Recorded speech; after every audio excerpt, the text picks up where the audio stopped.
तथा आप सभी दर्शकों का अन्नदाता कार्यक्रम में स्वागत करती हूं। किसान हमारे देश के अन्नदाता हैं और वही हमारे देश के भाग्य विधाता हैं।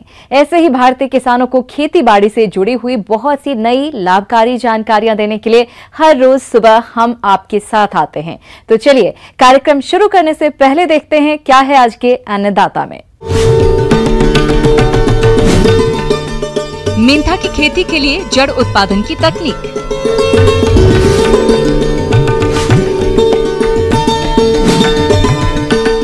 आम के नए बाग की स्थापना के लिए जरूरी तकनीकी बातें।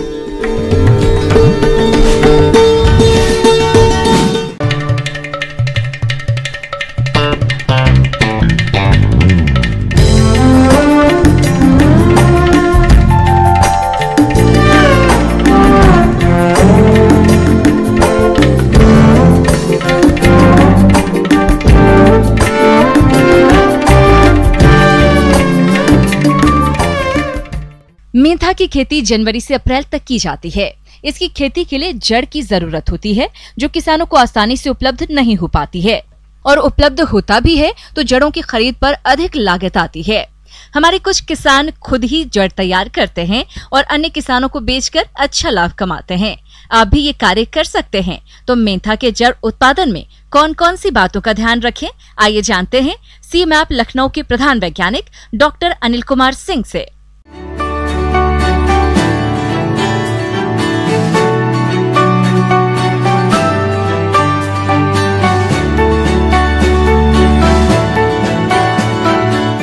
देखिए किसान भाइयों, सबसे पहले हम लोग जो मेंथा तैयार करते हैं उसमें सबसे बड़ी गलती अभी ये कर रहे हैं कि हमारा अभी उद्देश्य मेंथा में जड़ बनाना है। हमारे देश में मेंथा की खेती बड़े पैमाने पर की जाती है, जिसके लिए जड़ द्वारा नर्सरी तैयार करके रोपाई की जाती है या इन्हीं जड़ों को सीधे रोप दिया जाता है। रोपाई का यह कार्य जनवरी के दूसरे पखवाड़े से अप्रैल के पहले पखवाड़े तक किया जाता है, जिसके लिए किसान जड़ों की खरीदारी अन्य किसानों या कृषि संस्थाओं से करते हैं, जहां से इन्हें ये जड़ 1000 से 2000 रुपए प्रति कुंतल के हिसाब से मिलता है, जबकि जड़ बनाने का कार्य किसान खुद ही कर सकते हैं। जड़ वाली सारी फसलें हम पुराने समय से जानते हैं कि सारी पुरानी वो जो जड़ वाली फसलें हैं वो मेड़ पे लगाई जाती हैं, लेकिन उसके बावजूद भी हम भूलकर सिर्फ खेत को समतल में पानी भर के और आप पौधे को सीधा पानी में रोप देते हैं धान की तरह। ऐसा नहीं करना है, उससे आपका बहुत नुकसान होता है। नुकसान क्या, लागत मूल्य अधिक आ जाती है और पौधे आपके मरने की संभावना भी रहती है। जैसे इस समय बरसात का समय है तो आप ये मान लीजिए कि समतल वाले में जो पौधे लगाएंगे उसमें अगर बरसात अधिक हो गई तो मरने की संभावना और अधिक हो जाती है, और जिससे में आपके पौधे सारे मर भी सकते हैं। जड़ के लिए थोड़े से स्थान पर खेत को तैयार करके क्यारियां बना लेते हैं और उसमें जड़ों को काफी घनी मात्रा में लगाकर सिंचाई करते रहते हैं। इस प्रकार इन जड़ों से अधिक मात्रा में जड़ तैयार होंगे जो आगे मेंथा की खेती के काम आएंगे। हमें ध्यान रखना है कि जड़ के लिए पौधे हमेशा मेड़ पे, आलू वाले जो मेड़ बनाने वाला है, दूरी समझ लें 55 से 60 सेंटीमीटर दूरी रहती है टॉप से टॉप की। उस मेड़ के दोनों तरफ पौधे से पौधा 1 फीट की दूरी पे और एक दूसरे के विपरीत दिशा में आधी ऊंचाई पे, मेड़ की आधी ऊंचाई पे लगाना है, क्योंकि हमें पानी मेड़ के पौधे की जड़ तक ही देना है। तो इसलिए हमें आधी ऊंचाई तक लगाना है, जिससे हमारे सबसे पहला फायदा ये है कि आपका 20 से 30% पानी बचेगा। दूसरा फायदा ये है कि जड़ में जो पौधे बनेंगे उनकी जड़ बनेगी वो बहुत अच्छी क्वालिटी में होगी और मात्रा में समतल की तुलना में 1.5 गुनी या 2 गुनी तक हो जाएगी। और फर्क ये पड़ेगा कि उसमें जो आपकी खुदाई है, खोदते समय जो लागत आएगी, अगर कोई किसान मानो अपने समतल में लगाया है तो समतल में आपको पूरा खेत खोदना पड़ेगा, जिसकी खुदाई में अगर आदमी एक बिस्वा भी खोदता है तो मेड़ वाले पे सिर्फ मेड़ को ही पलटना है, जिसमें जड़ का पूरा बंच निकल आएगा, जो आपकी ज़्यादा नहीं तो आपकी जो है आधी मतलब आधा समय लगेगा और आपका जो है दो बिस्वा वो आदमी खोद देगा जो एक खोदता है पूरे दिन में। तो उसका फर्क सीधा फर्क पड़ेगा कि जो एक तो पैदावार आपकी दुगनी हो गई और लागत मूल्य जो आप बचा नहीं सकते वो किसी तरीके से आधी हो जाएगी और कम हो जाएगी और जड़ की पैदावार अधिक होगी। और अगर आप जो है समतल में बनाएंगे तो वही आपका पूरा 125 मीटर स्क्वायर के एरिया के आसपास लगेगा, यानी दुगना एरिया लगेगा। तो इसलिए आप ये, और अगर प्लेन विधि में बो रहे हो, जड़ से बो रहे हो तो 4 कुंटल लगता है, जो कि आपका 200 से 250 मीटर स्क्वायर एरिया से पैदा हो। ब्रेक के बाद आप सभी दर्शकों का अन्नदाता में एक बार फिर से स्वागत है। चलिए अब रुख करते हैं अगली कड़ी की ओर।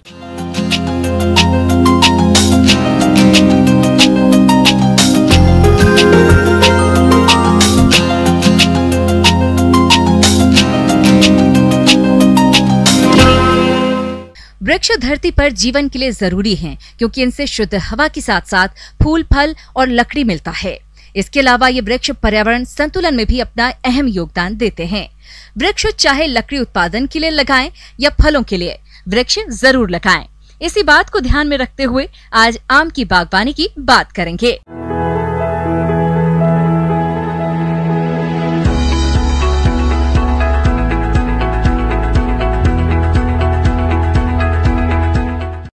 आज कृषि चर्चा के अंतर्गत मैं आपको आम में पौधारोपण की जो तकनीक है, पद्धति है, उसके बारे में विस्तार से जानकारी देना चाहूँगा। इस समय जो आप किसान भाई जान रहे हैं कि बरसात का सीज़न चल रहा है, बरसात की ऋतु है, और ये वृक्षारोपण के लिए, चाहे वो बागवानी के लिए हो और भी हो, सभी के लिए बहुत उपयोगी है। पौधों का चुनाव और जो किस्मों का चुनाव कैसे करें, वो मुख्य तौर पर दशहरी है, नीलम है, आम्रपाली है, नीलम और दशहरी का मल्लिका क्रॉस है। इसके बाद आपका जो वैरायटी है आपकी अम्बिका है, अरुणिका है, लंगरा है, सुंदरजा है, ऐसी तमाम वैरायटी हैं या जब प्रजातियाँ हैं जो हम सेलेक्ट कर सकते हैं। लेकिन ये जहाँ भी चयन करें आप, वहाँ जो नर्सरी हो वो बड़ा रिलायबल हो, विश्वसनीय हो, तो पौधे स्वस्थ हों, निरोगी हों, कीट पतंगों का उसमें प्रकोप ना हो, और दूसरी चीज़ बीमारियों का भी प्रकोप ना हो। और अगर आप प्राइवेट नर्सरी से आप पौधे लेते हैं तो आप पहले आश्वस्त हो जाएं कि इस तरह की हमें सब चीज़ें वहाँ मिलेंगी जो हम चाह रहे हैं। किसान भाइयों, आम का नया बाग लगाने के लिए भूमि का चयन कर उचित आकार के गड्ढे बनाकर संतुलित मात्रा में खाद और उर्वरक प्रबंधन कैसे करना है, इसकी जानकारी कुछ इस प्रकार से है। किसान भाइयों, प्रजाति के सेलेक्ट करने के बाद में हम खेत में पौधों को कैसे लगाएं, तो इसके अंतर्गत सबसे पहली चीज़ ये है कि हम भूमि का चयन कैसे करें। हमें ऐसी जगह भूमि का चुनाव हो जो भूमि उर्वर हो और जिसमें जो ऑर्गेनिक कंटेंट है, जिसमें जीवाश्म की मात्रा अच्छी हो, उसके साथ साथ दोमट भूमि हो और भूमि में और तरह के कंकड़ पत्थर न हो तो और भी अच्छी चीज़ है। अब ये निर्णय करने के बाद में फिर हम पौधा का गड्ढा तैयार करते हैं, और जो गड्ढा बनाते हैं वो गड्ढा प्रायः 1 फीट चौड़ा, 1 फीट गहरा और 1 फीट लंबा, उस हिसाब से गड्ढा खोद लेते हैं। और गड्ढा खोदने के बाद में उसकी मिट्टी निकाल लेते हैं। निकालने के बाद में अब हम उसमें अपनी तरह से मिट्टी तैयार करके भरते हैं। तो उसके लिए हम ऑर्गेनिक मैटर जो है या जो कंपोस्ट खाद है, उस खाद को प्रति गड्ढे के हिसाब से 5 से 6 किलो हम खाद लेते हैं। उसके साथ साथ में हमें प्रति गड्ढे के हिसाब से 100 ग्राम नाइट्रोजन, 50 ग्राम फास्फोरस और 100 ग्राम पोटास का भी मिक्सचर तैयार करके मिलाना चाहिए, जिससे हमें यदि पौधे में और पोषक तत्वों की नाइट्रोजन, फास्फोरस, पोटास की कमी है तो पूर्ति हो जाती है। गड्ढा पूरी तरीके से भरें और इससे हमारा पूरा गड्ढा तैयार हो जाएगा।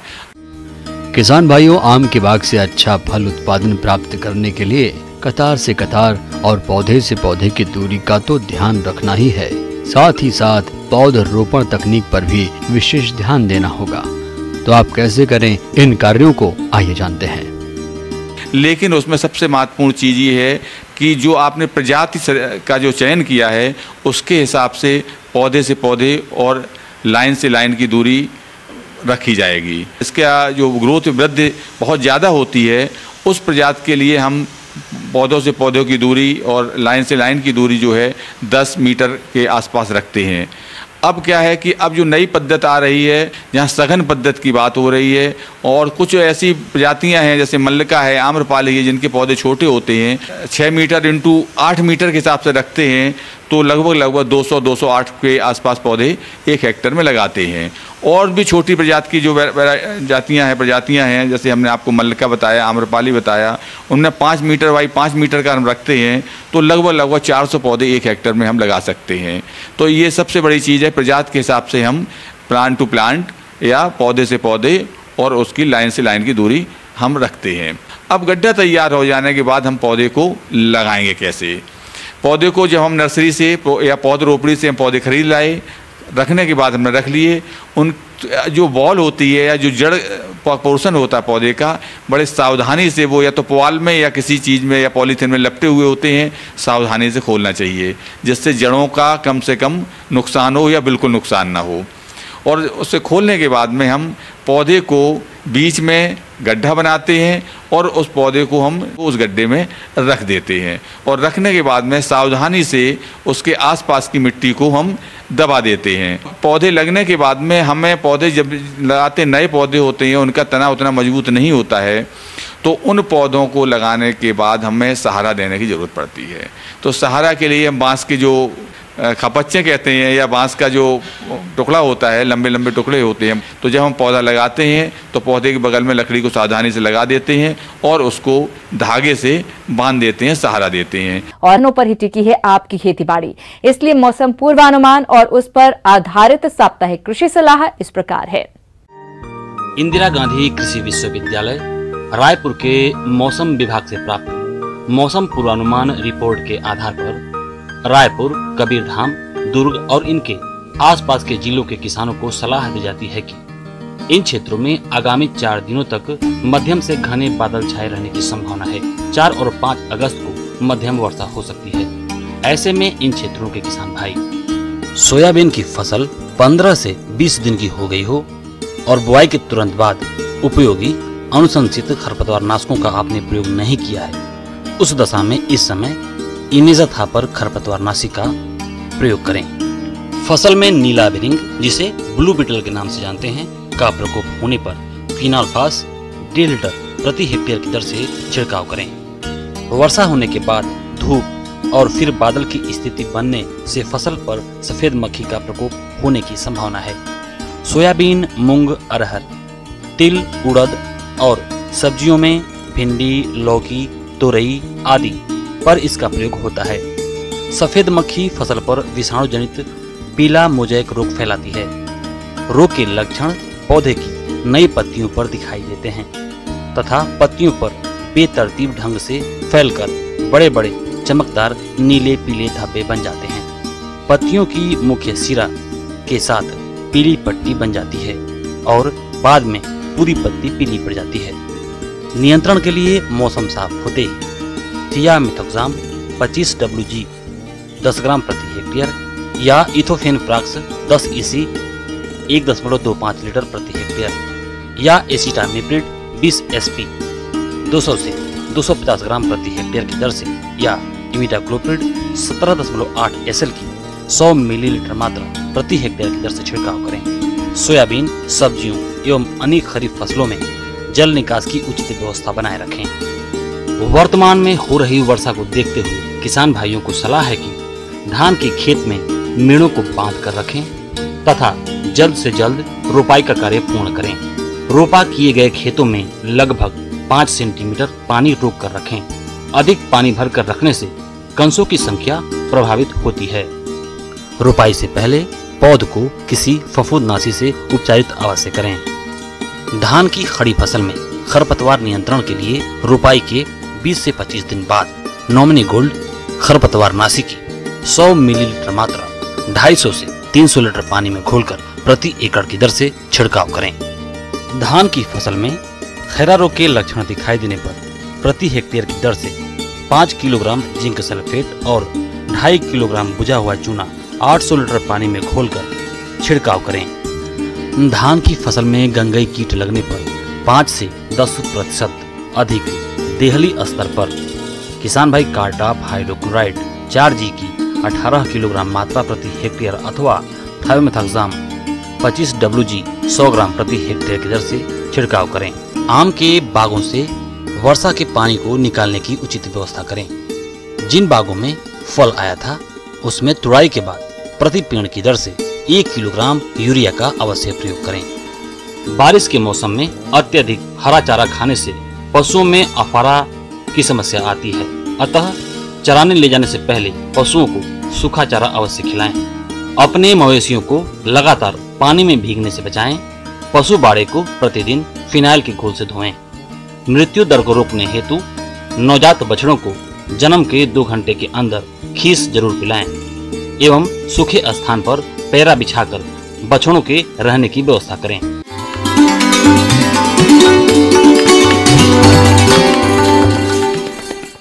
अन्नदाता हेल्पलाइन निःशुल्क फोन संपर्क सेवा के माध्यम से आपके द्वारा पूछे गए प्रश्नों में से 1 या 2 महत्वपूर्ण प्रश्न को हम अपने कार्यक्रम में शामिल करते हैं। इसी के तहत आज का चयनित प्रश्न और उसका जवाब इस प्रकार है। निःशुल्क अन्नदाता हेल्पलाइन में आज हमने जिस प्रश्न को शामिल किया है उसे पूछा है ग्राम अटरिया, जिला रीवा के सुरेश तिवारी ने। आपने भिंडी की फसल में कीटों की रोकथाम के बारे में जानकारी चाहिए है, तो इसके लिए देखिए कार्यक्रम का यह अंश।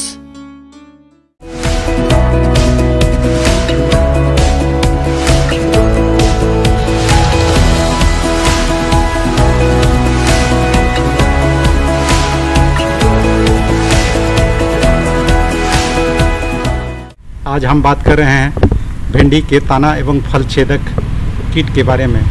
इस कीट भिंडी के फसल को काफ़ी तादाद में नुकसान करता है। यह देखा गया है अगर समय रहते इसका उचित प्रबंधन नहीं करने पर इसमें 30 से 40% तक की हानि होती है। इस कीट के लटे भिंडी की फसल में काफी क्षति पहुंचाती हैं, जो कि फलों में छेद कर अंदर घुस जाती हैं और फल खाकर नुकसान पहुंचाती हैं। इसके प्रकोप से शुरुआत में अंतिम प्ररोह मुरझा जाती हैं और गिर जाती हैं। फल फूल कलिकाएं भी गिर जाते हैं।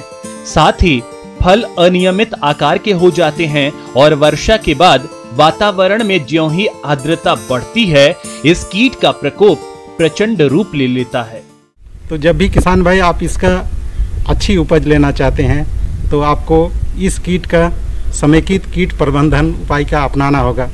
इसके लिए किसान भाई सबसे पहले आपको क्या करना है कि गर्मी के दिनों में खेत की कम से कम 2 से 3 बार जुताई करें।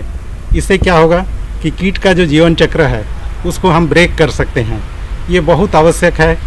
इसके बाद खेत की जुताई करते समय जब आप फसल के लिए तैयारी करेंगे उस समय 250 किलोग्राम नीम या करंज की खली प्रति हेक्टेयर की दर से प्रयोग करें।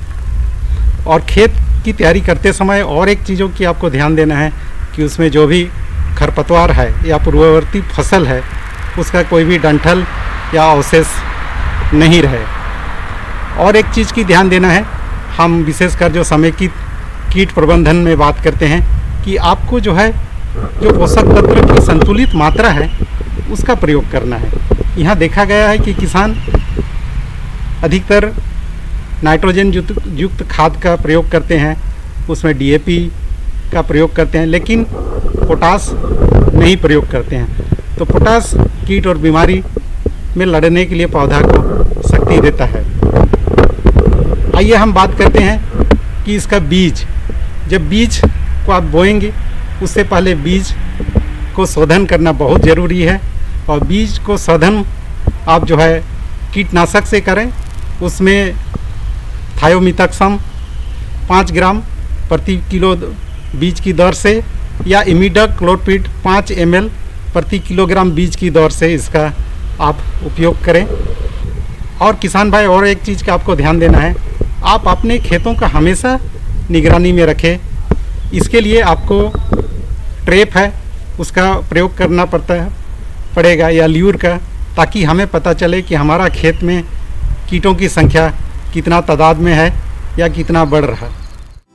जब फसल 40 से 45 दिनों की हो जाए तब खेत में अंड परजीवी ट्राइकोग्रामा किलोसिस 1 लाख प्रति हेक्टेयर छोड़ें। इसके कारण फसल में इन कीटों का प्रकोप कम हो सकता है। तो जैसे ही आपको पता चले कि आपके खेत में कीटों की संख्या बढ़ रहा है, तो उसके लिए किसान भाई सबसे पहले आप क्या करेंगे, आपके पास जो नीम निर्मित 5% नीम का घोल होगा उसका आप प्रयोग करेंगे। तो ऐसी परिस्थिति में आप आवश्यकता अनुसार आप रासायनिक कीटनाशक का प्रयोग कर सकते हैं। जैसे इसमें थायोमिथक्सम 2 ग्राम 10 लीटर पानी में घोल करके उसका स्प्रे करेंगे, या फिर स्पाइनोसेड 3 मिलीलीटर प्रति 10 लीटर पानी में घोल करके स्प्रे करेंगे। लेकिन इन सब काम करने के साथ साथ किसान भाई आपको ये ध्यान में देना है, आप दवा का तब प्रयोग करेंगे जब कीटों की संख्या आर्थिक क्षति से ज़्यादा है, तो उस समय ही दवा का प्रयोग करेंगे। आप कोशिश कीजिए जो भी दवा का प्रयोग करेंगे वो सवेरे करेंगे या शाम को करेंगे। और एक चीज़ बहुत महत्वपूर्ण है भिंडी के खेती में, जब आप दवा का प्रयोग करेंगे उसके बाद कम से कम 5-7 दिन के बाद ही आप फसलों को तोड़ाई करें, नहीं तो उसमें काफ़ी सारे अवशेष रह जाता है। ये व्यक्ति के लिए, खाने वाले के लिए काफ़ी हानिकारक साबित हो सकता है।